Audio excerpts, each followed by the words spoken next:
I'm talking about David Coe, the CEO of Calm, the leading app for meditation and mindfulness. David has now written a book about self-care called Recharge, boosting your mental battery one conversation at a time. I'm David Coe, CEO of Calm, son of Korean immigrants, a proud father, and author of the #1 best-selling book, Recharge. Recharge is where leaders and changemakers share the tools, habits, and mindsets they rely on to stay grounded, energized, and effective. Let's recognize, reflect, and recharge together. This conversation will inspire you. My guest today is a 2-time Olympic medalist, changing the culture in professional sports, one of Time's Women of the Year. Her new memoir, I'm That Girl, details the strength and adversity of her extraordinary life. Let's recharge with Jordan Chiles. Hey Jordan, how you doing? And welcome to Recharge. Hello, I'm good. How are you? Good. How's your day going? It's been going good. I actually just got out of a meeting with my coaches to come over here and pop on this podcast with you. So I'm really excited and just been living life, doing everything, a quote unquote typical 23-year-old would be doing. I don't know about that, but yes, we're gonna go into that. Thank you for being here during Mental Health Awareness Month. I'm so looking forward to today's conversation.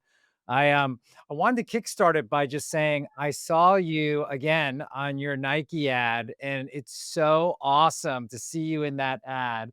Can you just How was it doing that ad and just kind of taking a step back and saying, I'm a Nike athlete?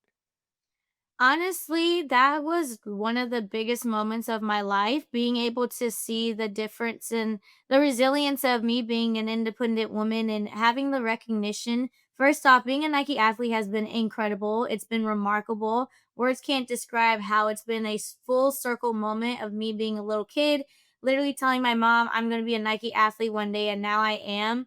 It's just been an honor.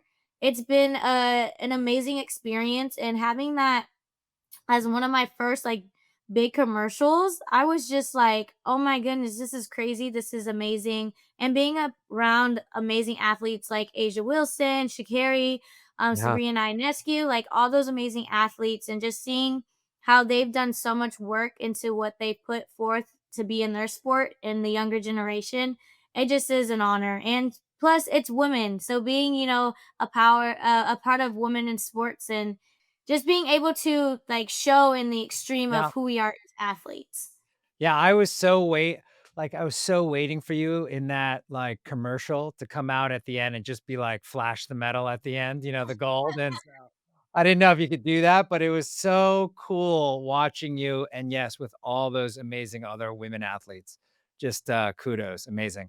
And speaking of gold medals, where do you keep your gold medals? My medals are actually in a safe. Yeah, my parents have all that locked up in places. It's actually pretty cool. Nike actually created custom medal boxes for me, and my mom sent me a picture, and I was like, "Oh my gosh, that's so cool." It's like crazy. So, they're definitely safe in a safe place. I love that. I love that. Awesome. Well, listen, let's start the conversation today by just talking about your amazing career. And, you've been known for making these like quote unquote history moments, and you have so many of them.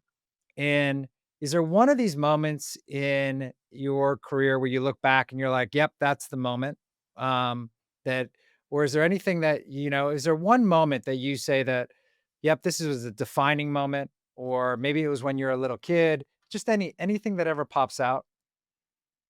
I mean, all my moments that I've created history for has been remarkable. I probably would say the one in Paris was definitely a defining moment for me.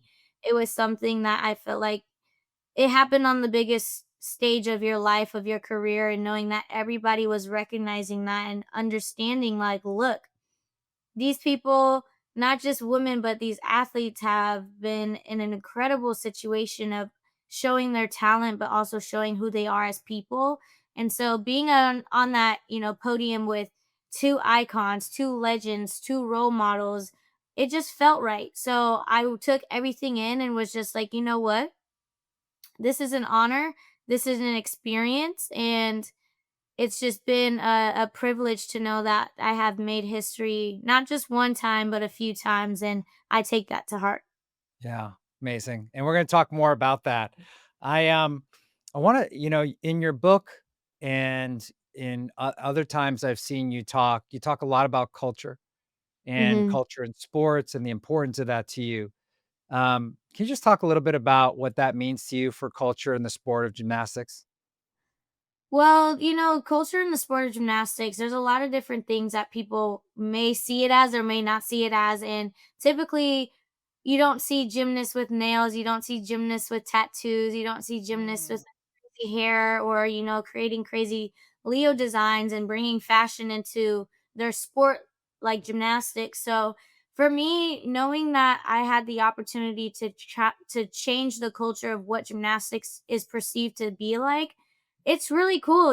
People are understanding that there's going to be more diversity, there's going to be more women of color, there's going to be more girls finding themselves as who they are, whether it's gender, whether it's, them trying to experience something greater than what their sport is. And I think having me as, paving the way for that, it's really cool.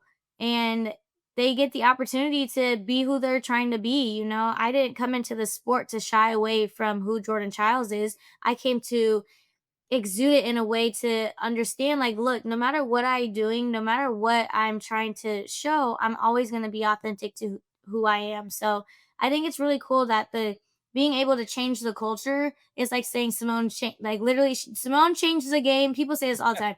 Simone changes the game, Jordan changed the culture. And I think it's really cool that I had this opportunity to do that. Definitely am proud of myself of understanding who I am as a person and that I get to show that to the younger generation. Amazing, amazing. I'm CEO of my own company, and I I get nervous when I go out there and just talk to my employee base or talk to partners or investors or whoever it may be. I still get a little nervous. I can't imagine what it's like for you when you got to go up there and perform in front of millions of people or a stadium full of people at school or wherever it may be. How do you prepare? And well, do you get nervous when you go out there? I can start there because you don't look nervous. So I'm just kind of wondering, are you nervous when you go up there? When I was younger, I used to be. That was something that I had to develop, which was confidence into me being a gymnast and me just being myself and understanding that practice is something that we do for a reason so we can compete good. And now it's more of just being, understanding who I am and understand that I put all the work and effort into becoming this amazing athlete and just trusting my gymnastics and trusting my practices. So competing in front of millions of people, whether it's 3, 4, or the whole entire world, it gives me it gives me more confidence in myself because not only are these people coming to watch us, but they are being entertained by what we get to do and what we get to love. And I have fun with gymnastics, so why not entertain them in the way that I could be like, you know what? Look, I'm over here doing everything that I love. So have fun with it, enjoy it, and it's, a really cool opportunity. So definitely can say the nerves were when I was younger, but now I take all that energy and put it into having fun. That's so good. Are there techniques that you kind of use before you though go out to a large audience? Are there things that you kind of are there kind of like, things that you do consistently to say, "Hey, these are the things that I can prepare myself mentally to go out," whether like you said, it's 3, 4 millions of people that you do to get ready. Aren't really any like things that I do. I guess for me is I just pray with my family. A lot of the time, ever since I was younger, with anything that we did, whether it's my siblings, whether it was, just us enjoying time or whatever, I always pray and pray, that yeah, all his angels are safe over watching over me and just keeping me very protected. That's been a thing with me. But other than that, I mean, I listen to music while I get ready. I have, talks with my best friends. I kind of just put myself in a zone to be like, look, you don't have to worry about gymnastics. Just worry about you going out there and having fun. You know, the quality and the effort and everything like that will come afterwards because you've done it so many times in practices. So I think it's really more just me being, me and going out there and putting on the best show as possible. I love that. I love that. I have, I am, I was able to write a book, is fortunate enough to write a book as well. And in that book, we talked about mental fortitude a lot. And at some point, there was a part about good stress and bad stress, and how we need to focus more on the good stress because there's stress all around us. It's hard to be stress free in the work environment, just like it's probably hard to be stress free in your job as well, right? When you go out there, you have stress, right? But you just want to channel it in the right way, right? I assume you do get stressed when you go out there or before you perform as well. Stress, no. I think it's more of an expectation. Stress and expectation, I kind of don't think of them as the same thing. A lot of people are like, well, if you're expected to do something, isn't that stressful? Not necessarily. I think it's really because as athletes, our mental is something that we really take into consideration. We are always doing something so big and so grand. But if we're having our worst day, don't expect us to put on this amazing show because we are still trying to protect our health, our mental, our physical, our emotional. So I definitely can say it's more of an expectation for me than it is being stressed because at the end of the day, I want to make sure that I'm in my best mind state and my best physical shape as well to make sure you're getting what you paid for and what you're getting, what you are excited to see. So, um, sh- I probably, if you ask other athletes, stress is probably what they would say, but I mean, I have so much fun on the competition floor that I really do try to think about everything around me. I want to enjoy the audience. I want to be able to talk to fans. I want to be able to give them the show. I think of gymnastics or my sport as an artist, as somebody who's on a world tour. So every place that I go to, I want to make sure that I put on the best show and give them the best, opportunity to enjoy what they're doing in life, right? They came out to see us. They came out to do all these things. So why not give them the best show in the world? Well, and you look like you're always having fun. You know what I mean? Like, you got that smile, like you saying, and the crowd, and it's just looks so genuine, and it's because it is, but you always, if there was one word and you said it, I'd be like, "Fun." She's having fun.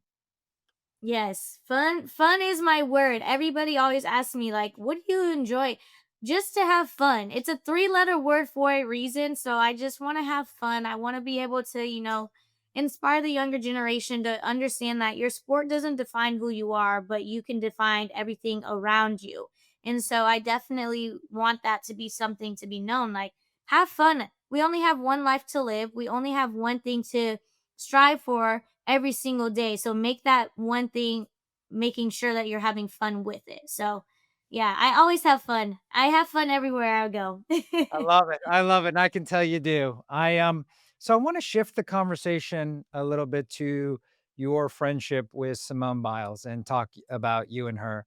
When I was reading your book, and it's awesome where it starts off when you read the forward, and she wrote the forward in your book. And I just wanted to, what was it like when you first read that for yourself? What feelings, emotions did you go through as you read her forward, for the first time? When I read her the Ford for the first time, I cried. I Uh, can definitely say that. I cried like a little baby because you never understand how much somebody appreciates you until you ask them to do the most craziest thing, right?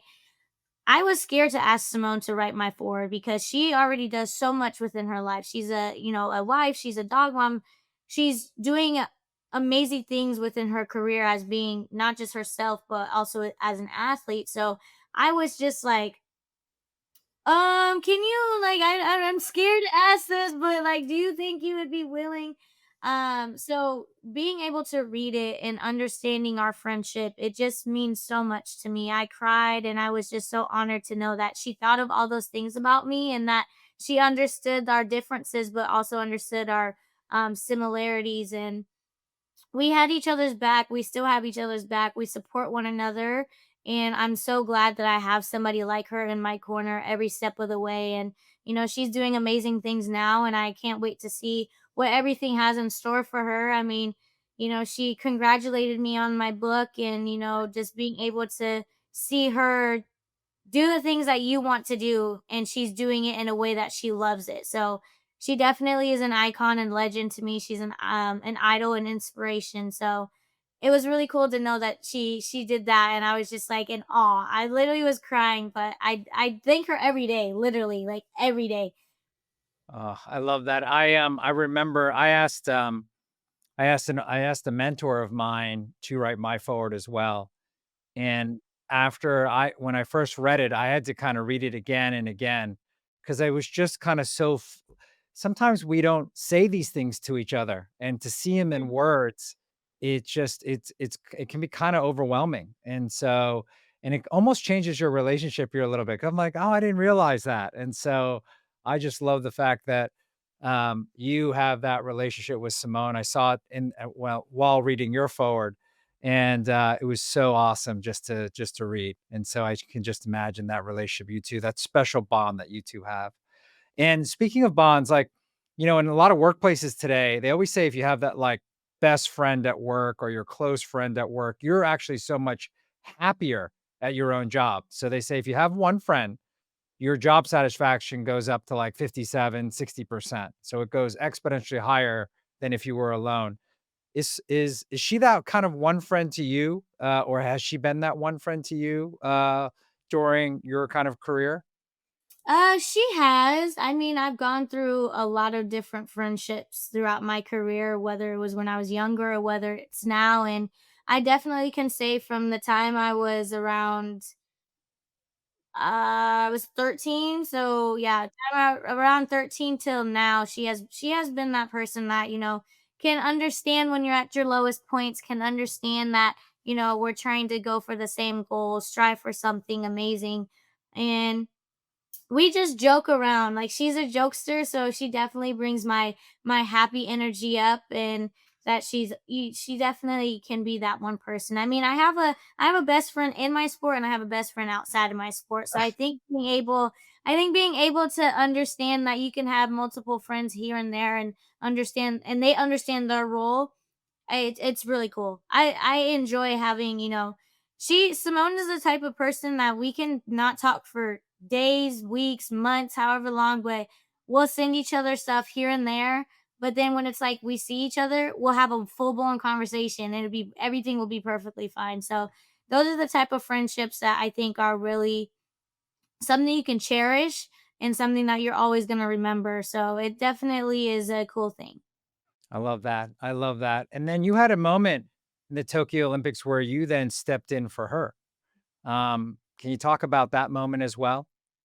That was a crazy moment for me. I can tell you after it happened and months and years have gone by, I tell her all the time, that was a great moment for me, but I never want to step in your shoes ever again. That was a scary time. I was like, oh my gosh, this is about to be like the world breaking news. Like I couldn't even tell you how crazy it was, but I am just proud of myself being able to step in somebody's shoes who is known as the GOAT in gymnastics and still come back with the medal and understand that she supported us in a way that you wouldn't expect any other athlete to. And I definitely am proud that I was able to be that person for her because not only did it teach me that I can be confident, it taught me that why it taught me the reason on why I was on that team. It taught me, okay, Jordan, they put you on this team because of your consistency. They put you on this team because they can trust you at any moment in time if something so happens to be the biggest thing in the world. And it was a really cool opportunity, but I'm very, very proud of me because if I was any younger, if I was not that Jordan in that moment, I probably would have freaked out. Like I probably would have gone and been like, "No, I can't do this." But I trusted myself and I trusted my gut and I trusted, understanding that I can do anything and her being able to tell us like, "I trust you guys. Let's just finish this meet out and do whatever we need to do, it gave me more confidence. So she supported us, we supported her, and we just, carried on through the rest of the Olympic Games. And I'm just happy that, she's in a better place now, and that um she came back and redeemed everything, but literally back in Paris. Like, she literally redeemed everything. And that was a moment of wow, like gratitude. Like, that was just honestly an amazing experience to witness. So Ah, amazing. she's the most fantastic person ever. Like, I don't even think fantastic is an understatement. Like, I don't even know what word I could truly use. I don't even think goat is what I can use anymore. She is beyond a goat. Like, she is literally like, I don't even know. I couldn't even tell you. We all have one of those friends where you don't talk to them for a while, then you talk to them and it's like nothing has changed. Such a special relationship, right? Yes. Yes, I wanna keep shifting the conversation, and because we were kinda shifting it now a little bit on, like, mental health and some takeaways from mental health. And, part of the book that if there's a part of the book that I continue just to, like, as I was reading it, I was thinking about was just your inner strength. And I just kept thinking like, wow, this girl has such inner strength. You endured so much in your career. And now when you wrote that book, so much of it came out, Mhm. which I know wasn't easy for you. Um, can you just describe how hard it was to do that, right? To be so open, so honest, so vulnerable in the in the book. I can tell you, writing it and like talking about my stories all over again was very hard. But Hmm. I'm happy I was able to get all of my stories out the way that I did, because now I can really think back and be like, "Wow, how are you standing right now? How are you in this position? How are you this strong?" But then it made me realize I wouldn't be in this era of my life if it wasn't for the people around me. I wouldn't be able to, give the speeches on mental health, or give speeches on, being a woman of color, give me a speech on, just the resilience or independentness that I have within myself. And so it was a crazy time era for me. And I was just like, okay, we got to get all these stories out, but I'm going to do it as best as I can. Yes, there were times it was hard. I was crying. I was like, why did I go through this as a little kid? But then it also makes me think now, like, I can let all that be in the past for a reason. I'm happy if people want to ask about my trauma. If people, there's a book now that you can read about it. There's a thing, there's, actually a on paper, literally on paper, of how my life went, so you can understand how is Jordan Chiles standing right now. And it was something that I am very thankful that I was able to do, because again, I can just leave it in the past and be like, okay, the trauma happened. Let's move on with life. I don't have to worry about it anymore. I don't have to, relive everything, because I already did that. And I think that just made me feel more confident and stronger about myself now, because I can think like, wow, my book literally tells everything, and now I'm sitting here being this person, this fun, energetic, outgoing, sometimes stubborn, sometimes can be annoying woman, and can just understand everything that I went through. I went through it for a reason. God didn't give me, the spirit of fear. God didn't give me this path to, just go down it and have fun with it. No, there were things that I had to overcome, trials and tribulations, all these things that I just had to show the world on That's right. who I became. So it was a tough time, but now it's like it's light work for me now that I can just talk about it, leave it in the past. Okay, let's move on. Yeah, and, there's parts of your book where you do such a great job of bringing us along with you.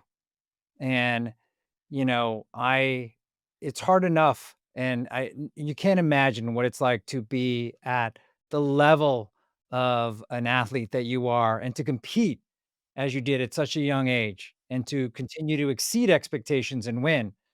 But then you had to contend with, as you wrote in your book, about mental abuse, about racism, about sexism. You wrote about all these things, and you just said it a while ago, but you were so young. How did you get through that period, and how did you get through all of that, right?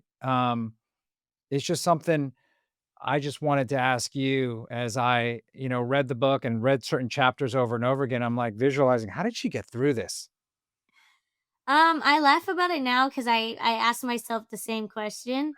Um, I think it was really my parents and my family who was able to always remind me, God gave you this gift. God gave you this ability to show the world what your talent is. So why not use it in the proper way? And so I think just praying every day, really asking the Lord, like, look, why am I in this? Why am I continuing on something when I constantly am getting verbally, emotionally abused every day, but yet you're still having me in this route, in this path? And now that I can say, well, I understand now because I'm a two-time Olympian, I'm, all these amazing things. But as a little kid, they told me was that's the sport of gymnastics.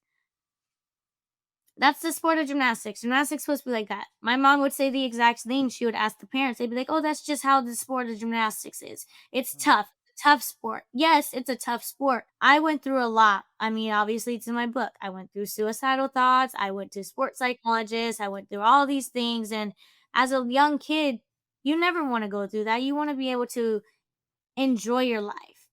Yeah. But it comes back. I always say this: we don't live in a world of a utopia, because then that means everybody would do the exact same thing. So we live in a world of not just it being black and white, but also understanding that our everybody's path is different.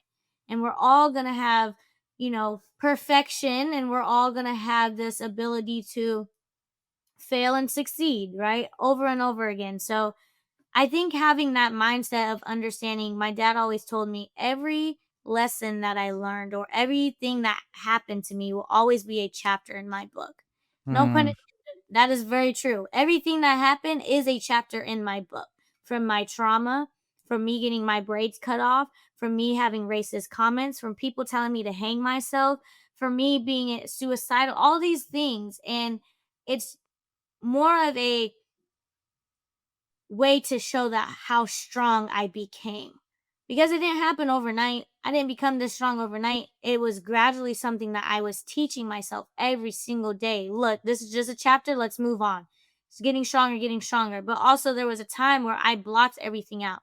I blurred mm. everything out. I didn't want to hear it over and over again. I didn't want to live it over and over again. So how can I block it out? And I think that's where I kind of messed up because at the time I caught myself in a box. Mm. Couldn't see no light, couldn't see nothing, right? Every corner I would turn, it would be the same thing over and over and over and over again. So once I figured out, like, okay, you're caught in a box, you got to find a different route. And that route was, talking to a sports psychologist, moving to a whole different state, getting my support and my family involved, getting things that I knew that I needed and I should have had when I was younger, but I was too young. I was naive at that time. What are you at 12, 13 years old? What else are you're learning about US history and uh agriculture and all these things in middle school. So it's like at that age there was only so much family and people could do until you figured out yourself. And that's what I did. Each and every year I figured out something new about myself to realize, okay, that was the past. I'm going to be stronger and take what happened and turn it and bring it to light. And that's kind of Yeah. how I was able to overcome a lot of those things and, try not to think about them too much. Yeah, and thank you for sharing that. And you also in the book talked about faith and but also your family. They seem just to be this incredible support system for you. Can you talk a little bit about that? About the family and the role your family played? Yeah, my family had to sacrifice a lot. I definitely can say my older sisters, they sacrificed a lot within school, within their careers, within everything that they were trying to do within their own lives. And I thank them a lot every single day. Our relationship wasn't, the same how it is now, obviously, because we're older. But when we were younger, it was, different paths. They would get mad at me and all those things. Typically what siblings would do. So and same with my brothers. My brothers kind of sacrificed a lot as well. And I think it was really everybody just showing me the love and the support, even though sometimes they may get annoyed or mad with something, and especially on vacations and stuff. If we weren't allowed to go on vacations, but I wouldn't be in this moment or in this place if it really wasn't for my family.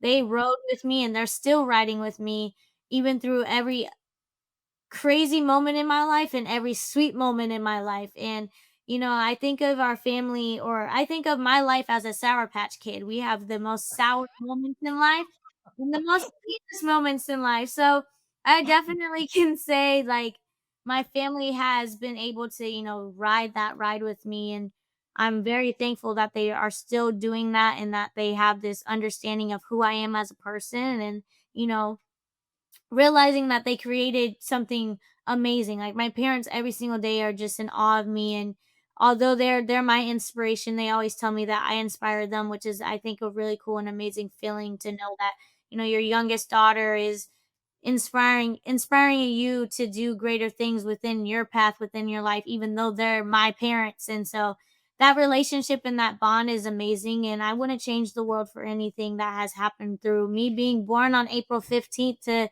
me being 23 today. So I'm just happy that I have such an amazing family and role models. Oh, I'm gonna use that with my daughters who are 17 and 14 and buy them some Sour Patch, Kids. I'm gonna use that line. I love that line. That's so good. I'm just gonna be like I'm like, "It's gonna get better." They do argue and fight, Yeah. but I know they love each other, and I know hopefully the relationship just continues to get stronger over time.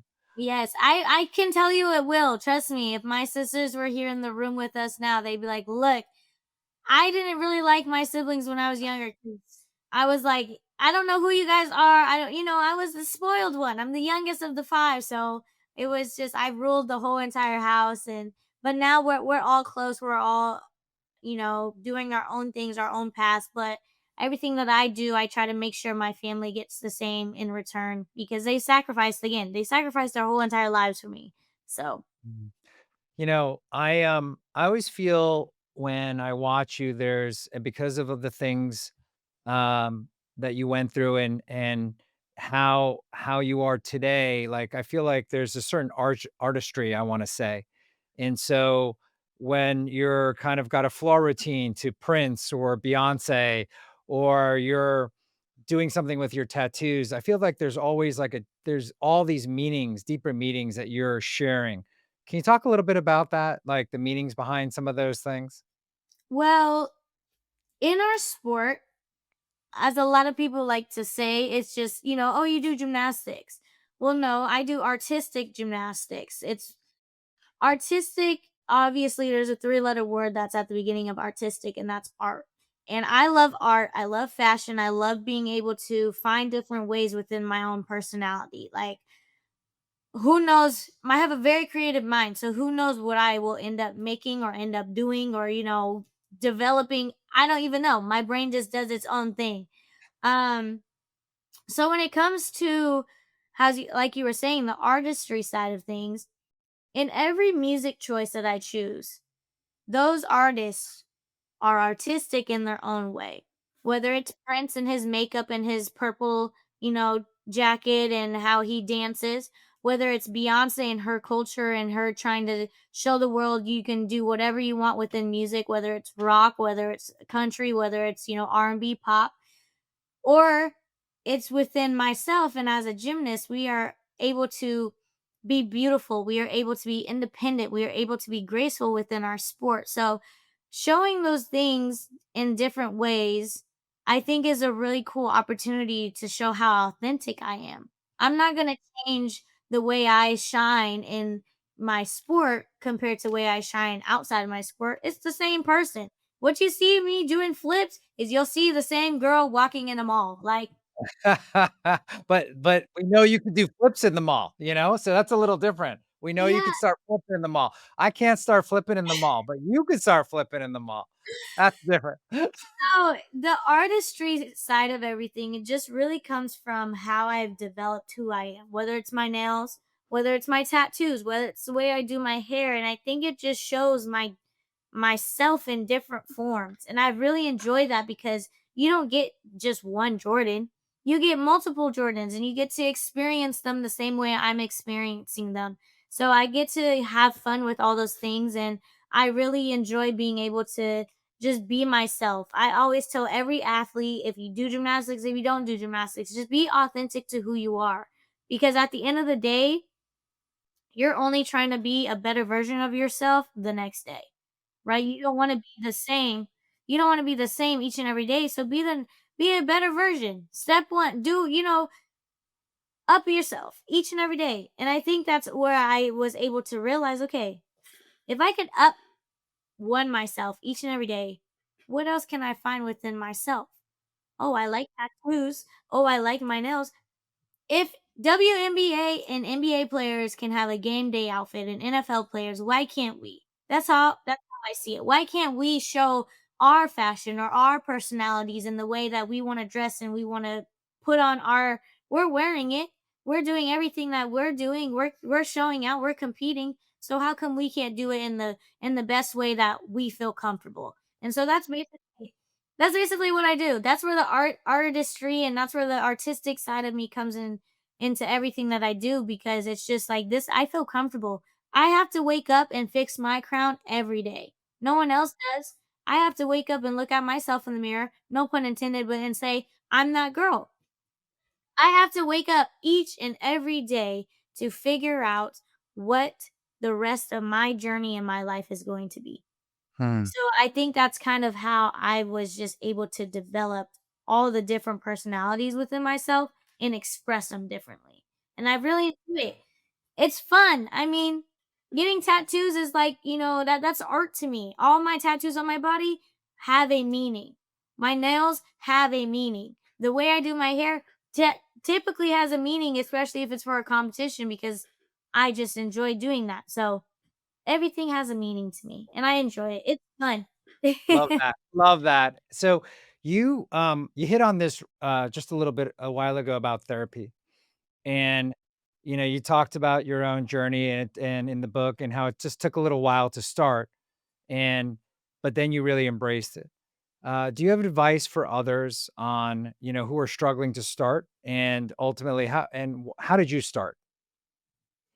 Well, going to how I see it is, since I'm an athlete, I go to sports psychologists, but Mhm. people sometimes may go that route even if you're not in a sport. So I think therapy in general is a good thing to discover and experience. Now, I can tell you this. I did not like it when I was younger. It did not make me feel it made me feel like I wasn't understanding myself. It made me feel like, okay, so you're telling me that I don't know about my life? Like that's crazy, but I do. No, that was just me being stubborn and me being a rat and all these things, because when I got older, I didn't realize how mentally drained and how mentally annoyed and frustrated I was with the fact that I couldn't figure out why I was doing the things I was doing. All the mistakes, all of the things that, the body positivity, the imposter syndrome, body dysmorph. I didn't understand those things because I didn't understand why my brain was not functioning the same that I used to. So I would say to anybody, I'm not forcing you. I'm not doing any of that, but I do recommend going to see a therapist or going to see a sports psychologist, because they can help you in ways that you never thought you needed help. And Hmm. that's what helped me. Now, I always say this, if you don't believe in those things, go talk to somebody you've never talked to. Hmm. I like to rant to random people. Don't ask me why. I sometimes energy that I get from the person, I'm like, "You know what? I feel like I can talk to you today. I feel like, this is a time where I can be like, I'm going to lay everything out even though you just met me." Hmm. Sometimes talking to somebody else gives you a different perspective because you don't feel like they're judging you. And a lot of people will say, if I go talk to my friend, what if they're going to judge me on this? What if they're going to judge me on this? So that's why I recommend finding somebody that you may or may not know and giving them a little like, so this is what I'm going through, and I don't know if this is how you're going to take it, but you feel more comfortable. Lastly, I say write or draw. I developed drawing again during COVID. I was going through a very, very tough time. Obviously, there was a cultural situation that was happening, and I just was like, wow, everybody in this world just does not like black people. Like I was going through it. I was just like, this is crazy. But then I found this way to let my feelings out onto paper. And I started drawing and I started, writing things down, and it made me feel more comfortable and understand myself a little more. So I definitely would say, whether you want to go to a therapist or a sports psychologist, 100%. If that doesn't work for you, talk to somebody. If that doesn't work for you, at least get your thoughts and your knowledge out on paper, cuz that will basically kind of give you a little more understanding of what you're going through. So, Yeah. Thank you for sharing that. yes, I recommend a lot of those things. Trust me, I did not like it when I first did it, but when I tried it, I understood. And now look at me, I'm in a better, state of mind and everything like that. But, I always like to, put that out there. I'm not forcing you. I'm not, telling you this is what you have to do, but I just recommend it. I'm gonna switch the topic, on the conversation to social media, Mm. because as a parent, I gotta tell you, when I read, kinda how your mom handles some stuff around social media, I was like, "Man, I was like, "Look, I should do your social media." And they're like, "No way." So I just wanna, like, just talk a little bit about the boundaries you've had around social media, has it improved your life? Just talk us a little through, your kinda social media journey. Well, I can tell you I dislike social media a lot. I'm not a social media girly, but since a lot of my stuff is very for business, goes through social media, that's what I have to do with social media. I mean, I was like your kids when I was younger. I was at 13 or 12 or 13 years old. I think, my mom allowed me to get Instagram, and she was like, I need all your information, that are all this stuff, right? So I was like, okay, whatever. Sure, here's my password. I didn't realize how much my mother hid from me as being a gymnast, as being a woman of color, as being just a woman in general. And there were a lot of things that I'm very, very thankful now that she did hide from me, because I was like, hey, I don't know what I would have done if you would have told me this was happening, if you didn't delete these DMs, if you didn't do all these, comments, because I thought I was living the best life. Like, oh my gosh, like, look at me, in the era of doing peace signs and all this stuff and having fun with social media, but didn't realize that on the back end there was things that my mom was hiding from me, and I appreciate that now. Now, did it start getting frustrating when she would ask me about, social media and I'm posting this and stuff? Yes, because it's like, why are you still controlling my social media? I'm 16 years old by this time. There's no need. So I actually finally, by the time I turned 18, I was like, look, mom, you're not having my social media anymore. This is mine. Thank you very much. And still to until I wrote, until I wrote the book, I didn't know she hid all those things. So, I'm getting older. She's like over here, all these things. And that's when I started to see, by the time I was 18, 19, I started to see everything that No. was happening. I was like, wow, people are saying this about me. People are, so it brought my mental down, down, down. Cause I started seeing myself like that. And I was like, why is this all this negative energy coming into my life when I'm just trying to enjoy it? Right. I got accepted into a D1 school. I'm trying for the Olympic Games. Like, but then there's all this negativity. So this is where I created, and I call them bully bots. And basically, why I call them bully bots is because in my head, I started to think, why every single time I do something good, there's always something on the back end that's gonna destroy me. So then I started digging deep into my thoughts in my brain, and I was like, you know what? In order for somebody to negatively put something on your post, there's obviously something inside of them that they wish that they could do that they can't, and are trying to basically take away your shine and make you feel bad that they don't get this. And so I started thinking and all these things. So my mental started going back up. Do. I'm like, okay, yeah. Say whatever you want to say. I don't care. I'm living life over here because I started processing the fact that if they can't look at themselves in the mirror and accept who they are, then they're going to have a problem with the next person standing next to them because they're not going through the same thing they're going through.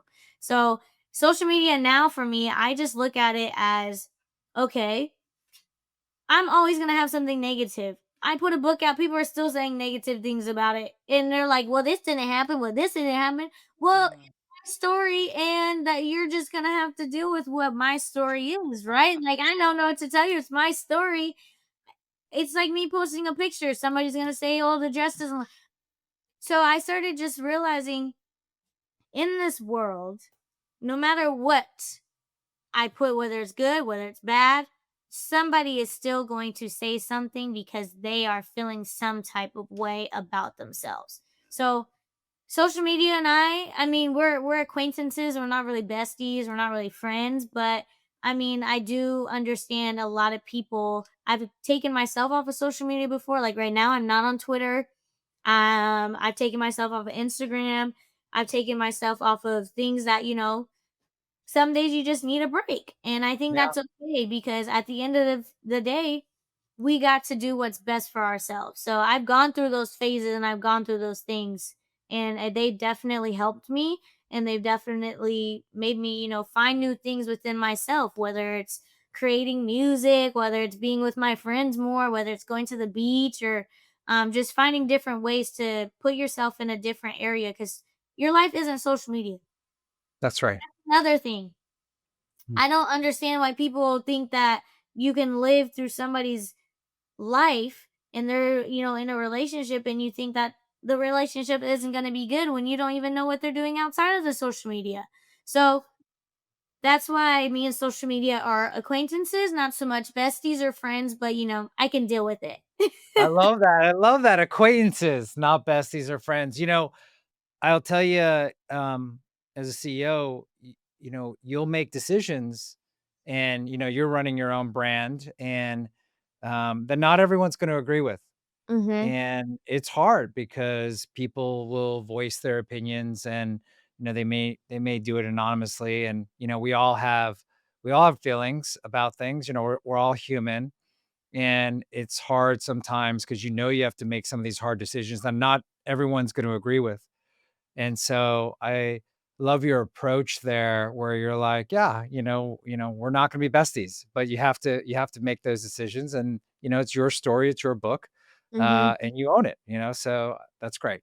That's great. I was wanting to shift the conversation to and be remiss if I didn't talk about the Olympics. And there was one thing on the Olympics that I wanted to start with was that you have this interesting perspective of where you performed in front of a crowd, and you have one where you performed in where it was during COVID and you had a limited crowd, let's put it, or a smaller audience per se.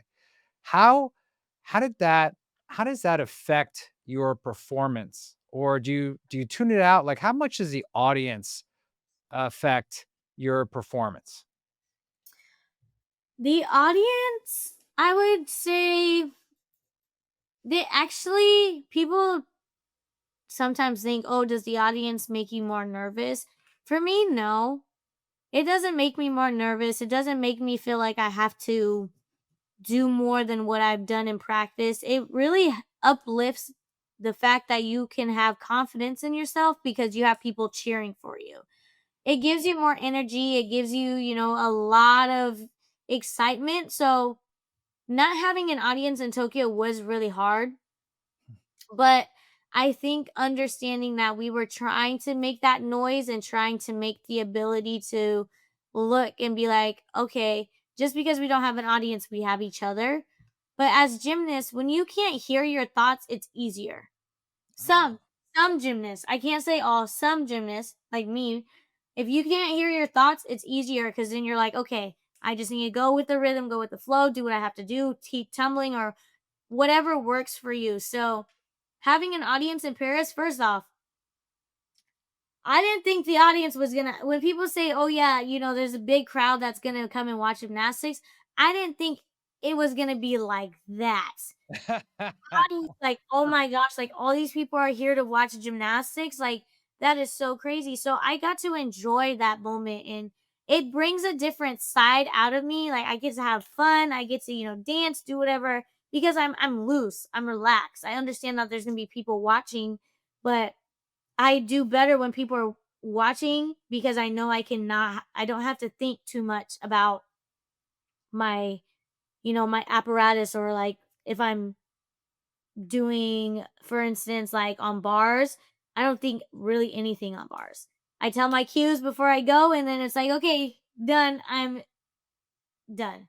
So it's it was different in Tokyo, but like Paris, it was only different because of the energy that the audience was giving. Mm. You know, when you and we said it in the beginning of the conversation, it was such a powerful moment for me when you saw 3 women of color on the podium. It's something I will never forget, and it was just so powerful to see, I think, for the world. But soon after that moment, that bronze medal for you was taken away, Mm. and, I want to tell you that you handled it, in front of, I would say, the world in a way with such strength, dignity, and grace in that moment, which I'm sure was so difficult. But you also wrote about you had to piece back together your heart. Can you talk a little bit about when you put that phrase together and that moment for you? Well, when I was, writing the book, obviously I was writing it during the time frame of when it actually happened, and I can tell you now, being able to have my heart fully back together, those pieces was really me trying to figure out why it happened. Will people look at me the same? Did I do the right thing? There was a lot of things that weren't making sense to me, and having the support of, my team, whether it was my PR side, whether it was my agency side, whether it was my family, whether it was my friends, and just them reminding me, Jordan, you can't control what everybody else is doing. You can only control what you're doing. You have the support. You're doing you did everything right. Everything that you did was right. And I couldn't comprehend that in my head, because I was like, well, why is this happening? So the whole situation I see as a blessing in disguise. And so being able to have my heart back into, feeling confident in competing again, and being with UCLA, and understanding that I have the support everywhere I go, that's all I can, go with, and that's all I can say. So I'm very happy that I was able to get all those pieces back into who I Mm, am, and understand that, like my dad said, everything that happens will be a chapter in your book. And so knowing that this was a part of my book, and this is a part of my journey, I'll forever remember it. It's worldwide. Like, everybody knows about it. It's not going anywhere. I'm pretty sure, in 40, 50 years from now, it's still going to be known. So, again, it's like a blessing in disguise. And I'm very thankful that I had the right support around me, and at the lowest time of my life. And I can say that my heart is back and better, and that I'm just pushing forward and letting all the other people on the outside continue to fight. I'm continuing to fight, and kind of just be me. I'm enjoying everything about life. I mean, what more can I do, being, you know, having this book out, and being woman of the year, and, whether it was Sports Illustrated swimsuit edition, whether it was walking yes, in a fashion yes. show, whether it's all these amazing things that I've done. And I just, thank everybody that has been around me to help me and uplift me in that way. And I'm just very proud that I'm still strong and standing, and I never gave up. All right, now, speaking of the book, okay, because you mentioned it, I'm gonna pull it down from here. Okay. Love the cover, love the Thank title. thank you. How did you pick that photo of all the photos and the title? Can you just kinda walk us through that? Yes, so well, first off, the title "I'm That Girl" came from a Beyoncé song. It's very If you listen to the song, it's very self-explanatory. I went to the Renaissance tour, and I was just like, "Oh my gosh, like this lady is an icon. Like, she's legit like an icon. Like, wow. And then I ended up watching her documentary on how Renaissance tour even was created, and I just realized how resilient, independent she was, and I was just like, you know what? She took this long to create an amazing masterpiece, and yet it still didn't get the recognition that she wanted, right? So I was like, every single morning, I wonder what her affirmation is for herself. I wonder what she does.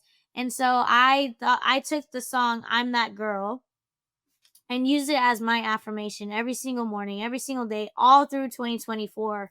Because when I think of I'm That Girl, I think of everything that has happened in my life, from tears to joy to aches to pains to, trauma to everything, but to understand that I am still that girl because I'm still standing, I'm strong, independent, resilient, outgoing, all these amazing things. So that's where I'm That Girl came from, which I think it's really cool to know because I feel like a lot of people can resonate to that. Like, 100%. as women, like, it's not even just women, it's like everybody. Like, that's why I say, for men, I'm like, you're that guy, or just you have the ability to have your mind in the right spot at the right time. And that's where, that came from. Now, the photo, Yes, I'm the known photo.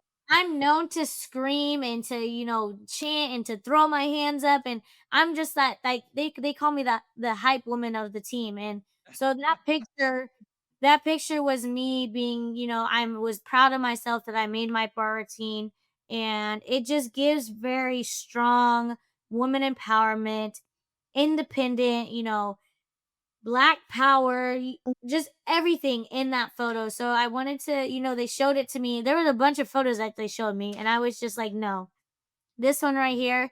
I feel like it's gonna be an eye opener. It's gonna be very eye catching to a lot of people in bookstores, and so that's what I wanted to go for, and hope that it is eye opening and it is an eye catcher for people. So that's kind of where everything. Once I saw it on paper, I was like, "Oh, yeah." I started picturing it. I was like, "Oh my gosh, this is so crazy." It came so, for real for me, like, it was just crazy. It's just such a strong photo that elicits so much emotion. I, um, I wanna ask you a couple last questions. What was the best lesson from your book as you look back? That's, like, a tricky question because my whole life has been a lesson. Um, I think the best lesson from my book is my trauma moments, and understanding that people, not just athletes, everybody goes through trauma. And it's really what makes it more unique and different is how everybody gets out of it. And I learned that from myself, really, because I don't know how I was able to get out of that. I don't know any of those things that I did and what I could have changed. Like, there's a lot of things that happened in the past 23 years of my life. And so I think those moments within my book kind of was just like, if I was able to do it then, I'm able to do it now. If I was Ugh, able to conquer something then, I'm able to do it now with the different mindset. So just understanding myself that at that time, at that age, I was able to overcome a lot at my lowest moments. So what more can I do at my highest moments? And I love that that. that's the lesson that I was able to take just from the trauma and the sadness throughout my book, because that's a sad moment. I've heard people that say that they cried reading. I've heard people say that they just had to put the book down for a second, really collect themselves. So, That was uh, me. Yeah. Yeah. so just understanding that I was able to conquer so much at that era of my life, and knowing that I can do the same thing but with a different mindset. Okay, okay. So, final question here, okay? And I could just keep on going here, but I know I'd be holding you back from class or something. Uh, in the book that I wrote, it was called Recharge, and it's all about trying to think about your mental health as a phone battery. So think about things that charge you up, and one of the ways I recharge is going out there, and similar to you, I talk to people, and so I love talk to people, and that helps me to recharge my internal battery. What's something that helps you to recharge? Lately, it has been binge watching Netflix. I think Oh. really being able to put myself in like an actress or actor's body and see how they're acting throughout their show and just be like, "Oh, I wonder what would happen like if this is like my creative mind going in a whole different direction." But I don't get to think about my sport. I don't get to think of any of those things because I know each day is going to be something different. So, recently it's been binge watching Netflix. But if I had to really like, we're gonna go back to when I was going through times and um it was really surrounding myself around the right people. Ah, Finding my circle. My circle is like this big. Like you can barely see it. Like my circle is really, really tiny. And just knowing that I'm not gonna get judged for what I'm saying. I'm not gonna, be looked at weirdly with what I'm trying to tell my friends or anything like that. So really just being like, okay, look, guys, this is what I'm going through. I'm going to lay it all out. You guys can listen or you don't have to listen. And all the time, they typically listen and they, try to help me in those ways. But if I'm trying to go the fun route, I definitely will say shopping because sometimes a little splurge here or there can kind of, pucker you up, give you a little happy moment. But yeah, I think just really the support and finding ways to let my brain not think about what happened in the moment and just kind of push forward.